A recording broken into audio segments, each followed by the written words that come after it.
श्री रामकृष्ण वचनामृत परिच्छेद 21। तव कथामृतम् तप्तजीवनम्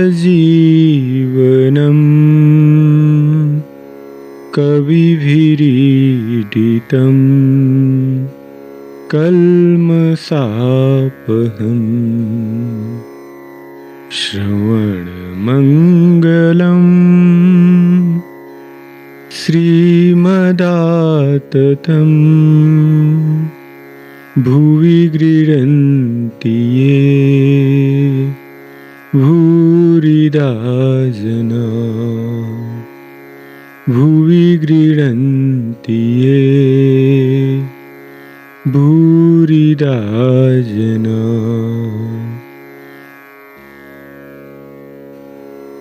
मारवाड़ी भक्तों के साथ तीसरा पहर बीत गया है।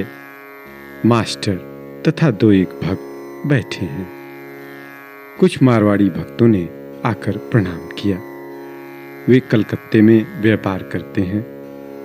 उन्होंने श्री रामकृष्ण से कहा, आप हमें कुछ उपदेश कीजिए।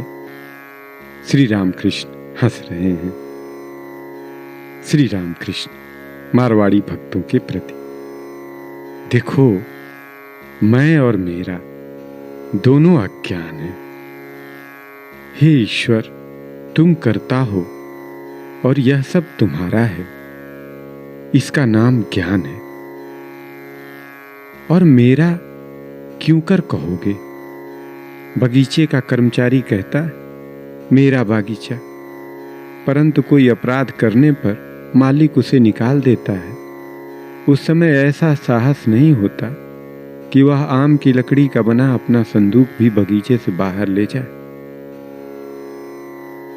काम क्रोध आदि जाने के नहीं, ईश्वर की ओर उनका मुंह घुमा दो।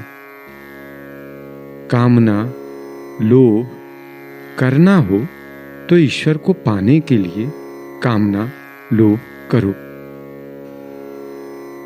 विचार करके उन्हें भगा दो। हाथी जब दूसरों के केले के पेड़ खाने जाता है तो महावत उसे अंकुश मारता है। तुम लोग तो व्यापार करते हो, जानते हो कि धीरे धीरे उन्नति करनी होती है।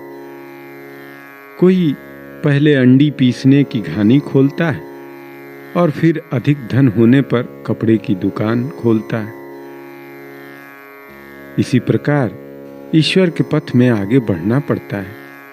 बने तो बीच बीच में कुछ दिन निर्जन में रहकर उन्हें अच्छी तरह पुकारो। फिर भी जानते हो, समय न होने पर कुछ नहीं होता। किसी किसी का भोग कर्म काफी बाकी रह जाता है, इसीलिए देरी होती है। फोड़ा कच्चा रहते चीरने पर हानि पहुंचाता है। पककर जब मुंह निकलता है उस समय डॉक्टर चीरता है। लड़के ने कहा था, माँ, अब मैं सोता हूं, जब मुझे शौच लगे तब तुम जगा देना। माँ ने कहा, बेटा, शौच लगने पर तुम खुद ही उठ जाओगे, मुझे उठाना न पड़ेगा। सब हंसते हैं। मारवाड़ी भक्तगण बीच बीच में श्री रामकृष्ण की सेवा के लिए मिठाई, फल, सुगंधी मिश्री आदि लाते हैं, परंतु श्री रामकृष्ण साधारणतः उन चीजों का सेवन नहीं करते। कहते हैं, वे लोग अनेक झूठी बातें कहकर धन कमाते हैं।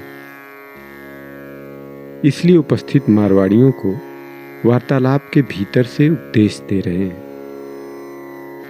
श्री रामकृष्ण, देखो, व्यापार करने में सत्य की टेक नहीं रहती। व्यापार में तेजी मंदी होती रहती है।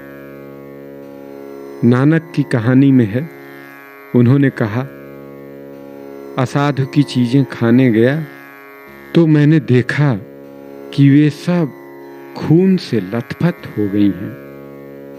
साधु को शुद्ध चीज देनी चाहिए। मिथ्या उपाय से प्राप्त की हुई चीजें नहीं देनी चाहिए। सत्य पथ द्वारा ईश्वर को प्राप्त किया जा सकता है। सदा उनका नाम लेना चाहिए। काम के समय मन को उनके हवाले कर देना चाहिए। जिस प्रकार मेरी पीठ पर फोड़ा हुआ है, सभी काम कर रहा हूं, परंतु मन फोड़े में ही है। राम नाम लेना अच्छा है। जो राम दशरथ का बेटा है, उन्होंने जगत की सृष्टि की है।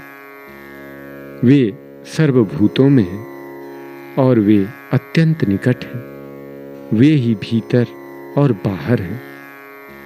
वही राम दशरथ का बेटा, वही राम घट घट में लेटा, वही राम जगत पसेरा, वही राम सबसे न्यारा। राम कृष्ण शरणं शरणं